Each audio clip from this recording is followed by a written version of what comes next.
omuntu n'agamba ti Bobi Wine agenze n'akola ssente mu firimu.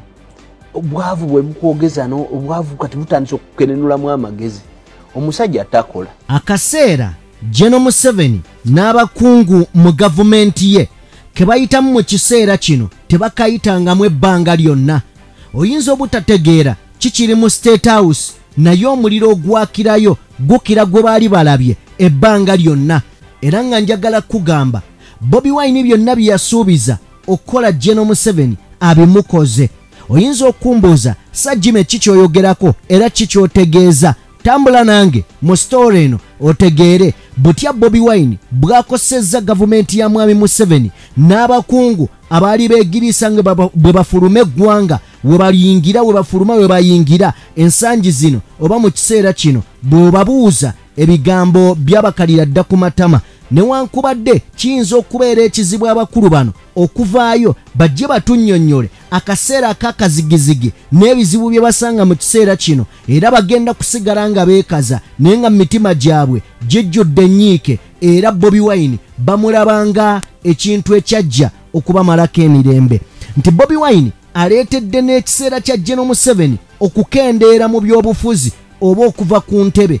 Oyinza era obutakitegeera naye nga bwe nkugambye tambula nange obeeko by'otegeera. Mu ngeri y'emu Robert Kyagulanyi Ssentamu firimu ye ewangudde Berlin mu Germany. Byonna katubitunuulire ebigambo byayogedde ne kino ekibaddewo ogenda kifuna era ogenda kitegeera. Ambaanirizaako buli omu gy'asinziira okuba nga atugoberera abali mu bitundu by'ensi eby'enjawulo. Omukutu oli ku DPTV Uganda and of course yenze Sajjime. Nze abeerawo kubanga mbatuusako ebintu eby'enjawulo n'okakasa nti tubaako ebintu bye tutegeera mu ggwanga lyaffe n'ebirala ne tubaako oboolyawo we tubinnyonnyoka. Njagala kubeera nga ntandikira wano oboolyawo twongere okuba nga tumanya n'okutegeera ng'ebitambula mu ggwanga lyaffe Uganda. Mu ngeri y'emu nakkoledde story esembyeyo ne nkutegeeza nti omuyimbi amanyiddwa nga Niko G ono yayimba oluyimba lwa Pentagon oba twagala ssente. Family eri mu maziga we buzibidde olunaku olwaleero nga poliisi evuddeyo ne ripooti etegeeza nti ono tamanyiddwako mayitire era bakyekinze mu buduukulu bwa poliisi bwonna nga talabikako. Yabuzibwawo olunaku olwaleero ziweze ennaku 4 bukyanga abuzibwawo. Family ye eri mu kweraliikirira. Abantu batandise okuba nga bateebereza era nga bagamba oluyimba lwandibanga lwamuviirako obuzibu. Nzikiriza tusooke tulabe emboozi eno. Godfrey neekolera amanyiddwa ennyo mu kisaawe ky'okuyimba nga Neko G atemera mu gy'obukulu 3 era nga mutuuze ku kyalo kya Mula ekisangibwa Esalaama mu ggombolola y'e Makindye. Okusinziira ku bamulirwana n'abatuuze mu kitundu, Godfrey neekolera kigambibwa nti yabuzibwawo mu kiro ekyakeesa ku lw'omukaaga lwa Ssabbiiti ewedde bwe yali agenze ku dduuka eriri ekinnya n'empindi ne waapangisa okubaako ne kyagula. Yafulumya wano ssaawa 5 naye tannaddamu labikako nga Kidi aŋŋamba nti naye tannamulabako. Naye nga tabadde na muntu amunoonya ate talina mize mibi, tanywa njaga tanywa mwenge, naye naffe kyatwewunyisizza engeri gye yabuzeemu. Neko G muvubuka akola ogw'okusiba abayimbi enviiri ekika kya dreads kyokka era nga muyimbi era nga n'ezimu ku nnyimba kw'oyinza okumutegeerera amangu kuliko olwa muceere mu nnyama saako olwatwagala Pentagon olulowoozebwa nti lwandibanga lwe lwamuzaalidde Leenya. Abooluganda lwa Neko G okubadde Rose Nalugo ne Ronald Katongole be tusanze mu nnyiike y'ekitalo batubuulidde nti kati kitutte ennaku 4 nga banoonya muganda waabwe wabula nga tebamukubako kyamulubaale. Poliisi tuzitambudde nga tubuuza buli we tugenda tubabuuza bannange mwatulabira ku muntu waffe bw'ati ne bw'ati nti nedda tetumulabangako. Olw'Essande era olunaku luno nakeera ne ntambula mu security agencies zonna ezisinga ekituufu Neko teyalabika. Ensonga y'oluyimba twagala Pentagon buli omu ateebereza nti yandibeera emmanduse ey'okubuzibwawo kw'omuvubuka ono. Baanagezaawo okubuuliriza ne baŋŋamba nti wawo oluyimba lwe yakuba olwa Pentagon. So naye kati nga bwe nagenza okukolamu flashback neŋŋamba oba bulungi okuba lwavaako obuki lwavaako obuzibu. Abamu bagamba nti obuzibu buyinza okuba bwavudde ku luyimba naye bwe bubanga kwe bwavudde tusaba batusonyiwe era tusaba omuntu waffe tusooke tumulabeko tulabe engeri y'okisootingamu. Okusinziira ku batuuze abawangalira mu kitundu kino, kyandibeera ekizibu ennyo okubanga omuyimbi Nekoji yagibwa mu kifo kino olw'ensonga nti bangi kubakolera baviirawo ddala kikeerezi era nga kiteeberezebwa nti wandibaawo abantu abamusendasenda okumujja mu kifo kino n'atwalibwa mu kifo ekitanategerekeka wagamba okuba nti yagibwa n'awambibwa. Tuli beeraliikirivu nnyo ngaffe abatuuze olw'ensonga mutuuze munaffe wabanga awambiddwa n'atwalibwa nga tetumanyi gye bamututte naffe tusuula ku tebuukye. Kati ekyo kyeraliikiriza nti n'omuntu gw'otalabangako ng'ayombye n'omuntu atalwana bw'abanga yabuze mu ngeri eyo, ekyo kintu kitiisa. Abakulembeze mu kitundu kino bavumiridde eky'okubuzaawo abantu awatali kubeebuuzaako era ne basaba bannannyini mayumba bulijjo okuwandiisa ng'abapangisa baabwe. Naye mu okujja okuwamba obuwambi omuntu nga tetutegedde kibi, mutuvumiriza. Tubagambye banjule nga abatuuze be baleese babanjule. Omwogezi wa poliisi mu Kampala n'emirirwano Patrick Onyango agamba nti ensonga eno kyejjeemu gwe matu wabula nti batandikiddewo okugirondoola okumanya amayitire g'omuvubuka ono. Ensonga ezo tenaba kuntukirira wano ku mmeeza yange naye nja kukola okunoonyereza n'ogezako okufuna amawulire gonna agamukwatako. Ebikolwa eby'okuwamba n'okubuzaawo abantu bizze bibeera mu bitundu by'eggwanga eby'enjawulo era ng'enfunda nnyingi kizze kiwanuuzibwa nti ziba nsonga za byabufuzi. Eyo y'emboozi ya mwana mulenzi yabuziddwawo. Tusaba bekikwatako bakole obuvunaanyizibwa okubanga bamunoonya alabike.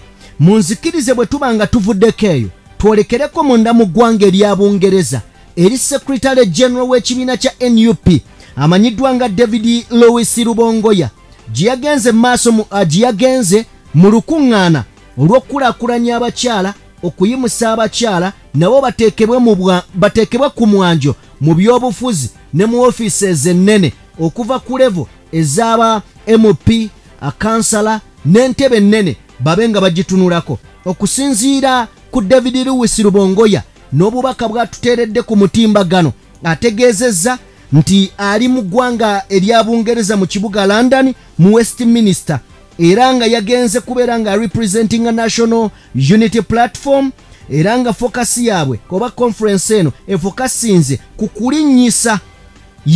ku kulinnyisa eddaala ly'abakyala mu by'obufuzi ku levo zonna okuviira ddala ku party level n'okutuukira ddala ku national leadership okuva ku kwegamba nyinza kiyita ntya okuviira ddala ku levo y'ebibiina party level okutuukira ddala ku national leadership ey'owaggulu era nga bategeezezza nti conference eno egendereddwamu kuba nga eyimusa abakyala ddala nabo balabikire mu mirimu egy'enjawulo n'okulaga nti nno abakyala basobolera ddala okubeera ab'enkizo mu nsi eno bave mu kwenyooma n'abasajja abagenda mu maaso n'okuba nga bakkakkanya ebitiibwa by'abakyala bamanye nti abakyala bankizo basobolera ddala okuweereza mu bifo eby'amaanyi mu ggwanga era ne babikwata bulungi. David Louis Rubongoya bino byonna bigenda mu maaso nga byategekeddwa emanyiddwa nga Westminster Foundation for Democracy wali mu Westminster mu kibuga Landon mu ggwanga erya Bungereza. So yagenze David Louis Rubongoya tukulisaayo wadde okyaliyo webala emirimu egyo n'okulaga nti abakyala si beemabega no abakyala balina obwongo era basobola okutwala ebifo eminene even higher offices ne basobola okuba nga bazitwala bulungi nnyo. Ogwo gwe mulamwa gwa National Unity Platform nti si kuzibiira kkubo bavubuka abakyala buli muntu bamuwa omukisa okubeera nga ajjayo ekifaananyi ekyo ekituufu ekyaddala na representinga abantu be. Njagala kubeera nga naawo nkuwummuzaawo bwe mba nga nkuwummuzaawo njagala onzikirize muganda wange nsobole okubeera nga nkwongerayo mu mawulire amalala ge tulina. Njagala kujja wano waliwo omukulu amanyiddwa nga Simon Muyanga Lutaaya. Emirundi mingi Simon Muyanga Lutaaya azze avoola nga ze alaga nti oba oliawo Robert Kyagulanyi Ssentamu talina kyasobola ebyobufuzi amakya era endaba ye y'ebintu ya kibogwe bw'atyo bw'azaalaba era nga atukakasa nti oba oliawo Gen.M7 ne mukama we gwatembeeta amanyiddwa nga Muhoozi Kayinyeirugaba be basukkulume era be basobola okutegeera ensonga z'eggwanga. Okutuuka olunaku olwaleero omukulu ono akoze statement gye njagala tuwulire. Abantu abamu tetwagala tubawulire kubanga nti bye boogedde byebyo ebyenkizo, wabula tubawulire tubajjeko ebyo byokka ebyetaagisa, era kitujjukize nti bano abantu amazima bagamanyi era bagategeera, naye bambi basuulibwa mu butego, obutego obwo ne babawambirayo. Nga bwe nabagamba nti omukulu ono Simon Muyanga Lutaaya agenda okuyingizibwa akatego. Once ono yali musajja mugezi era nze nzikiriza akyali mugezi, naye akatego yakatomera. Kaali katego ki? Amawulire gafulumanga gatulaga nti omukulu ono banka ya DFCU yali emubanja obulindo bwa ssente, era abakulu ne bamusuubiza okubanga babumusasulira, era okuva olwo n'asayininga ttiimu MK. Kakati ndowooza yawerekedde. Katusuubire nti ebigambo bye yayogedde bino tebimusuule mu buzibu, kubanga yayogedde mazima, ate amazima mu Uganda agogo bulabe bwennyini. Njagala tuwulire ebigambo bya Simon Muyanga Lutaaya, amazima by'ebituufu. Katugeze nga ne Bobi Wine for example, mbagamba bulijjo nti mu bintu byonna abavuka bye balwana, Bobi Wine alina emyaka oba awezezzaana oba I think ebintu byonna byandibadde alwanira abavuka bye balwanira ku myaka gye byonna birina: amaka amalungi, omukyalo omulungi, abaana abalungi, omulimu omulungi, kapasite okutambula ensi yonna gy'aba ayagadde, ensimbi ezimusobozesa okulya kyonna ky'aba ayagadde, byonna birina. Naye yeerekereza ebibyo byalina comfort zone gye yandibaddemu, najja ayogerera abo abatabirina. Ate n'olaba nga abo abatabirina bayogerera, basiiba bamuvuma, bamukubamu bukatuuni, bamukolamu bukiriipu. Nti kale eyakoze kakatuuni kano ne bukiriipu buno n'okugya ebifaananyi ebyedda okwagala okwonoona Bobi Wine, kale waakisinga amagezi ago n'obudde obwo abukozesezza okwejja mu mbeera embi atuuke Bobi Wine waali. Nange Simon Muyanga ayogera naawe, ndowooza bwebaayo ebintu byensinga Bobi Wine bibiri byokka byensobola okwogerako, bibiri byokka. Ekisooka, musinga emyaka, undisputed, I am older than His Excellency Robert Kyagulanyi, musinga emyaka. Ekyokubiri, sofa wendi musingako ebitabo, nsomye bye naakasomako ebyange bingiko ku ye bye yaakasoma, naye era tali mu myaka gyange, kitegeeza ayinza okutuuka mu myaka gyange nga naye byensomye abisomye. Ebisigaddewo byonna nzikiriza emisana n'ekiro nti Robert Kyagulanyi ansingira wala ebintu bingi. Ensonga kiyinza kufuna budde bwa ddakiika wadde n'emu emuvuma, kuba mmanyi nti ebimu ku byalwanirira biyamba nze nsobole okutuuka ye waali. Naye wulira abantu sandyagadde muntu yenna ne bwaba tawagira muntu, ne bwaba tawagira opposition, kuvuma bali mu opposition. Okay, oyo ye Simon Muyanga Lutaaya. Bwe tubanga tuvuddeko ewooyo, njagala owulirize ebintu bingi ebigenda maaso mu Uganda. Waliwo omukyala ayina akatambi kansuubire oyinza okuba wakalabako, naye njagala tukawulirize meseji ye enkulu nnyo. Bwe tujja ne tuwogera oli ng'akugamba naye ng'oyogera nnyo, oli bw'avaayo n'abaako by'ayogera nga bagamba agundi oyo buzibu ayogera nnyo. Ekituufu kiri nti bwe tutaayogere eddoboozi lyaffe ne liwulikika, tetugenda kufuna bwenkanya, eggwanga terijja kukyuka.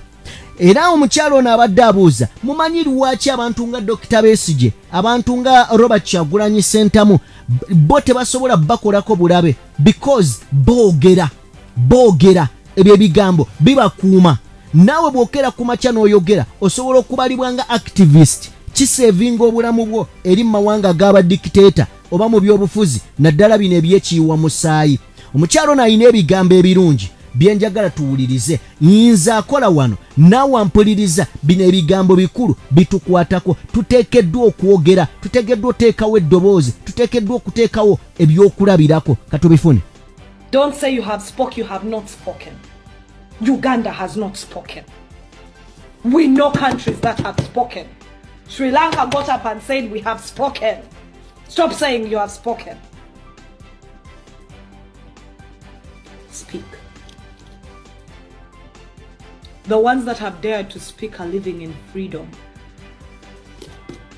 And that's one thing you don't understand. Have you ever wondered why they cannot do anything to Besigye? To Bobi Wine? You think with the way he's a dictator, he couldn't kill them? You know why he can't? Because they spoke. Boba Toshimani. Because they speak daily, he can't say nothing to them. Because he knows as soon as he does anything to them, the whole world is going to turn and go like, Otio, we know it is you. That is the reason they can't kill them. That is the reason they can't kill most activists. Do you know why? You can't kill an activist because they have spoken their truth. Now imagine if all of you were activists, Uganda. Imagine if all of you wanted better for yourselves. Imagine if all of you wanted a country you can stay home in and thrive. Imagine if you were in a country where you can be comfortable enough to have children and know they will go to school, they will have a dream. Imagine if all of us were activists. Speak. I don't want to say a lot, I just want you to speak. This is sad. It is sad. In the 21st century, we are being looked at like fools.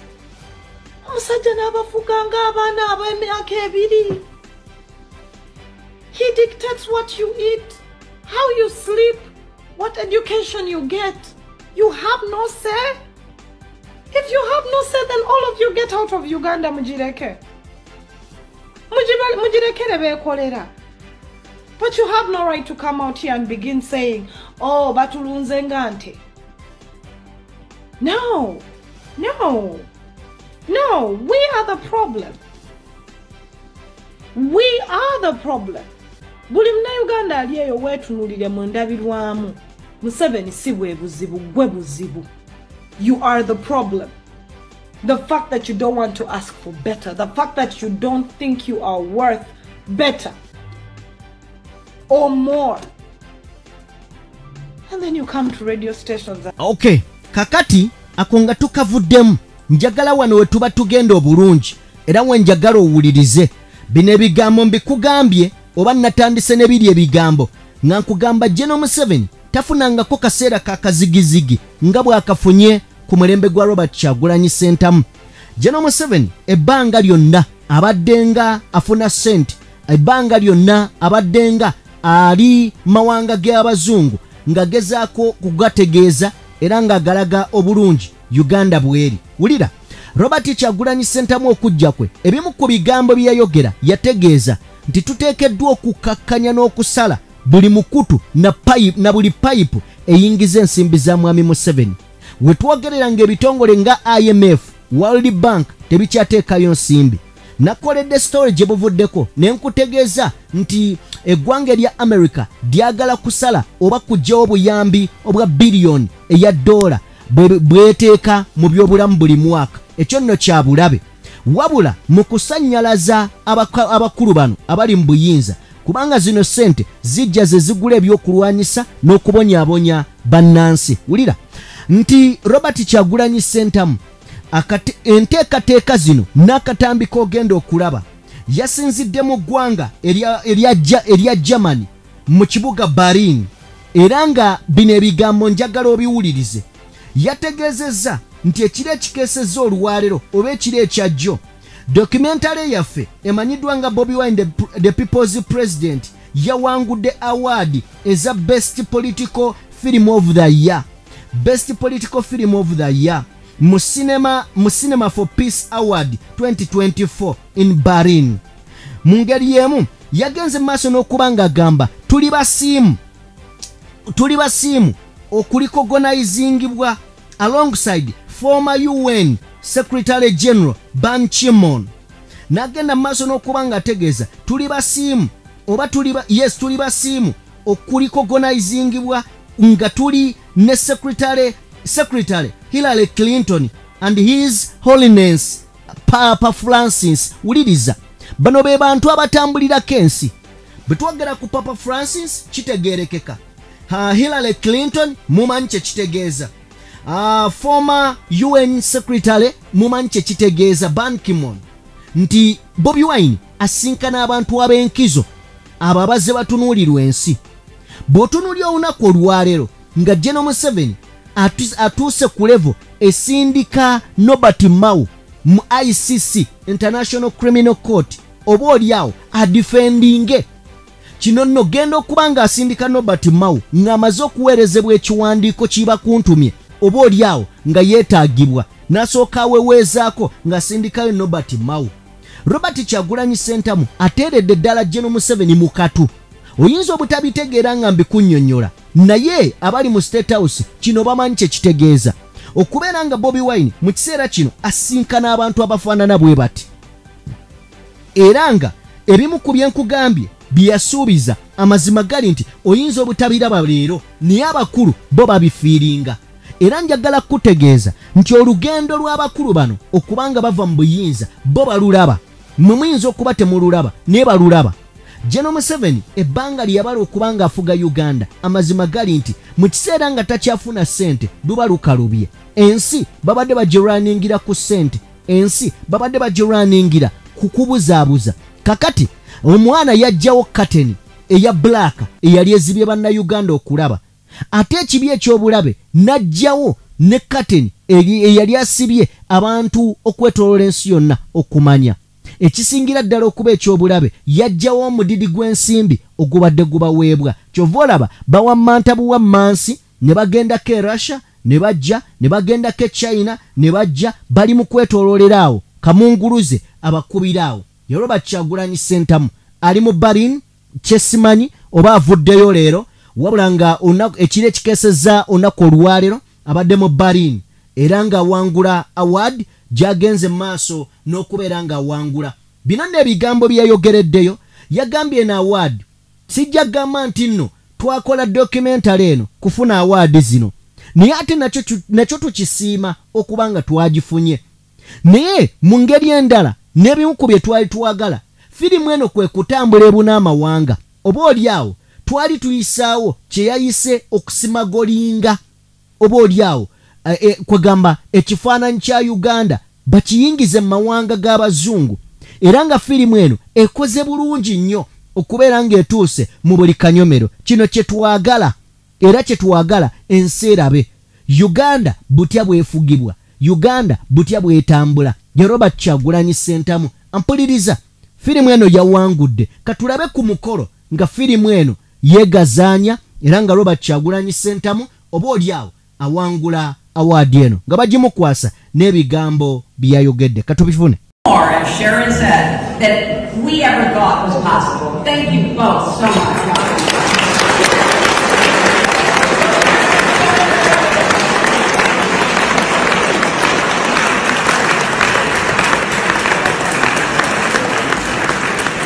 Well, ladies and gentlemen,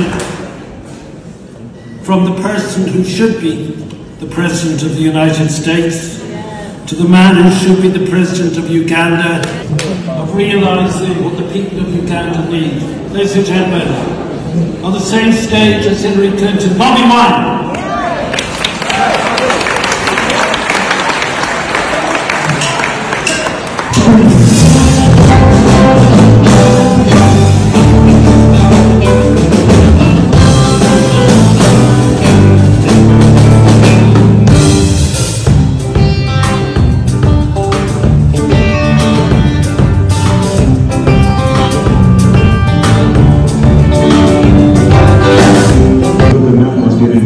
So many people hope.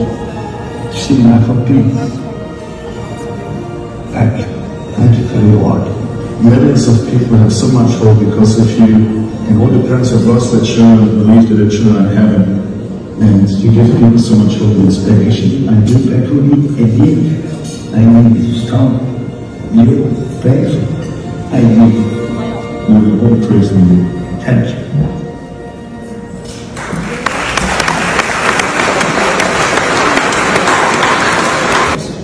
By recognizing these works, we celebrate not just the art of cinema, but the enduring spirit of those who dare to envision better world. So let's see the nominees.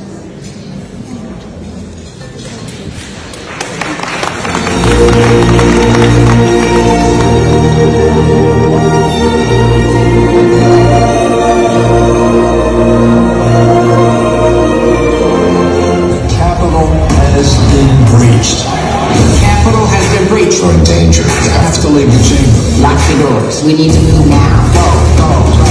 The Chief UN Inspector Hans Blix arrived in Baghdad. The world wants to have assurances that there are no weapons of mass destruction in Iraq. When the world was on fire, they called Hans Blix.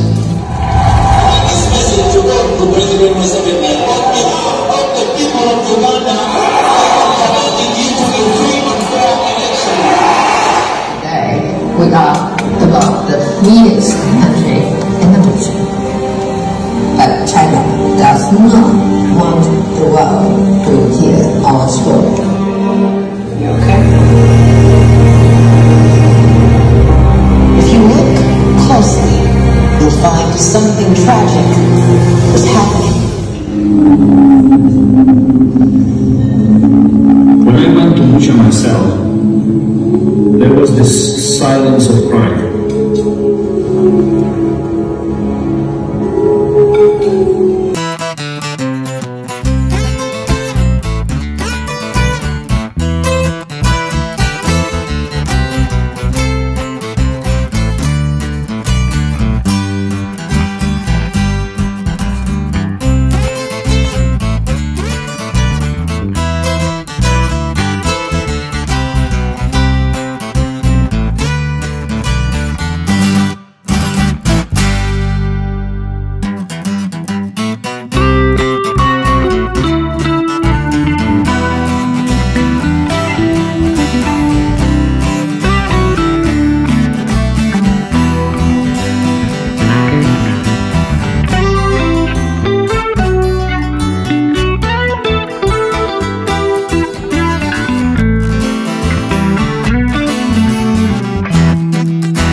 This means.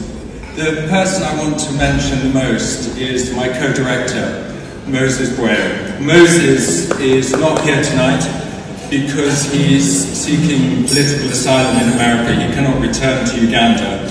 He is an incredibly brave and courageous man, and he's put his whole life on hold for telling this story. I've never ever in my life come across such brave and courageous people as this gentleman next to me. He and his wife Bobi and those around them have been relentless in their quest to free Uganda. It's a struggle that's not over, it's an ongoing struggle. And the acknowledgement this film has got has made a massive difference to the hope for 45 million people. Bobi wine.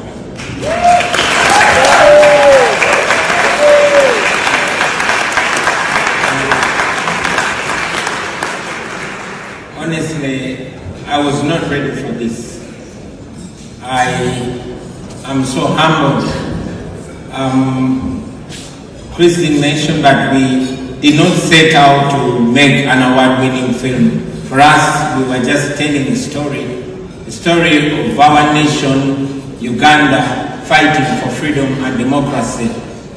We are so humbled because this film reaching this level of international attention is a lifeline for us. Me, my wife Gabi right there, our comrades, and all the political prisoners. We are very glad that now we've been able to smuggle the truth out of Uganda. And we hope that the more the nation sees the Ugandan story, is the more the nation will change policies in Uganda, will change the way they relate in Gen.M7, who has been in power for almost 40 years today. And I want to dedicate this film to all my friends, those that are missing, those that are in prison, and all those that are struggling for freedom in all the oppressed places all over the world. Thank you very much. Thank you very much.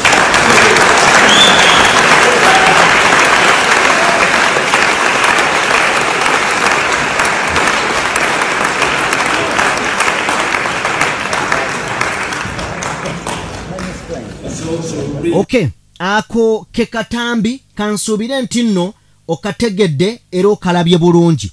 Waliwo abantu abagamba nti Robert Kyagulanyi Ssentamu buli wagenda mawanga g'abazungu naddala kwa awards ngezo nti afuna obudidi gw'ensimbi n'alyoka aleka bafuuti soja nga tebafuna nsimbi n'alyoka aleka bannayuganda nga bo beeyaguza lujjo era waliwo ne propaganda eyali atambula nga batambuzibwa abo ba propagandist ba NRM n'abo abatamanyi era abatategeera bye boogera nti oba oliawo Robert Kyagulanyi Ssentamu yakolamu bannayuganda firimu yafuna omudidi gw'ensimbi. Firimu eno yatandika okukwatibwa emyaka mingi emabega nga ne Bobi Wine tannajja mu byabufuzi.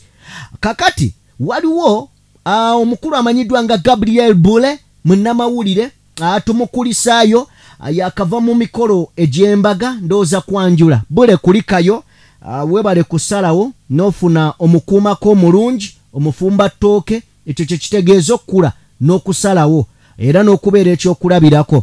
Njagala tuwuliriza ebigambo bya Gabriel Bule omu ku bannamawulire bendowooza nti bagezi ekitenkanika bagezi bali smart. Njagala tufune akatambike munzikirize mbateere wano atakuumira mpeera lugaba nnyini byonna abatukuumire mubeere bulungi mweraba. Omuntu n'agamba ti Bobi Wine agenze n'akola ssente mu firimu. Obwavu bwe bukwogeza obwavu kati butandise okukenenulamu amagezi. Omusajja atakola talina waakola kikirize ng'ogenda kuŋŋamba alina ennyumba z'abapangisa alina ki nga we zaali zigaggawazaani ekitegeera gwe atakola gwe mugamba nti bannange kola kino kola kiri ayokya amafuta buli kaseera mulimu ebintu abantu bye batamanyi batwogerako. Nze nayogera ne Lewis Rubongoya nanpa proof abantu basiba abaana mubooza mubasiba gundi yabulawo pate sebe esasula school fees bamu bine ebyabakolima oyo fees bamusasula. Nze biseera bisinga bamufuna kasente njokyayo maama wa Olivia Lutaya ne mama Olivia Lutaya namugamba tukusondere ku fees nangamba pate ezisasula sagala fuuka muyaye actually anti we negwe kati olowooza zivaawo ezo ogenda ga ababaka bazaayo ne sente zibawa opposition buli mwaka sima billioni biki please gola billioni naye togitegeera ojja kumala kugaga. Nze dda nagamba nga nti ekizibu kyange kufunayo bukadde 5 nja kugula empigi nzimbe ennyumba kiggwe naye kati bwenfuna ne milioni 5 nyinga nenga kati bangenda zikozesa ki abo zigattagatta birooto bye tubikola ki tebivaayo nkitegeera. Nti tulina abantu nga buli wamu balabawo ennaku nti bo baanakuwala banyigiriza buli muntu ki okunakuwala ku mutima. Documentary film yonna ekolebwa a set of people with intention to get money from them. Bobi Wine ku ambition ye ku documentary eno kutambuza bubaka bwe naye producer yagiteekamu ssente yayagala ki ssente ze directors baagala ki kasente kaawe. Kati I'm telling you, bana abantu abatakimanyi, that's one of the most expensive films in this country, if not the most expensive. Budget ya filimu ezimbo bankugamba esobola n'okuzimbira eddwaliro. Film is an expensive venture. Era sente za Bobi Wine abalina obusobozi abalina interest bye bakola ekyo ekitegeera. Mukozesa amasimu gano bulungi. Gwe kwata akasimu kokebere ndi sente mekaze bateeka mwava tojja kunyiga. Isobola okufandinga budget ya Ministry of Education eya health n'amagye mu ggwanga limu Uganda. Bantu bakwata national budget kuteeka mu film. ne bulo budget film nga buteke ni bwani era olaba tetulina we tukola ki we tutuuka. That money should be remitted, remission okudizibwa kitegeera. Anti so, babagamba abeera nnyo mu America nga bagamba nga baani byebyo kati teri mukulembeza atatambula. Uliriza Raila Odinga atambula, Akinde Chalema owa Zambia agenda ofuuka president era naye yasibanga mu kutambula kubanga wano plani zigweddeyo. Kati gwe yagala akole ki? Atolosewo agenze kukubo togenzeeyo kitegeera. Ebyobufuzi is a business of lobbying and negotiating. There is a point where Dr. Olaro Tunu we bali ba lobbyinze ne UN bulungi ne United States nga Secretary Clinton achali ku Senate ekitegeera nga bakirisiza President Museveni tagenda kwesimbawo mu bitu mubimanyi nga mugamba kino kireke. Yes, eggwanga ligende mu maaso. Mali muto waayitawo akaseera katono ekyaddondo bomu ne zikuba abantu tebaliwo byotomanyi gwe. Kati olwo interest z'Amerika ne zikyuka atono gwe tulina gwe twagala okugenda asobola okulwanyisa abatujju mu region.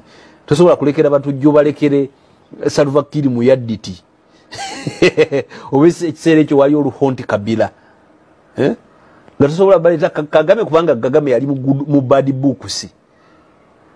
Burundi nga ensesi ng'obwavu. Kenya ine ebizibu ebigimala eby'obufuzi. Tanzania teyagala kugenda mu kkowa eryo. Zino ensi ezaakula zaagala omuyaya abeera waawo n'akola ebintu byazo oba tetuyita running errands. Kati President Museveni akimalanga ekyo. Tosobola kuleeta wano mweno region lugezigezi nga bamuyina.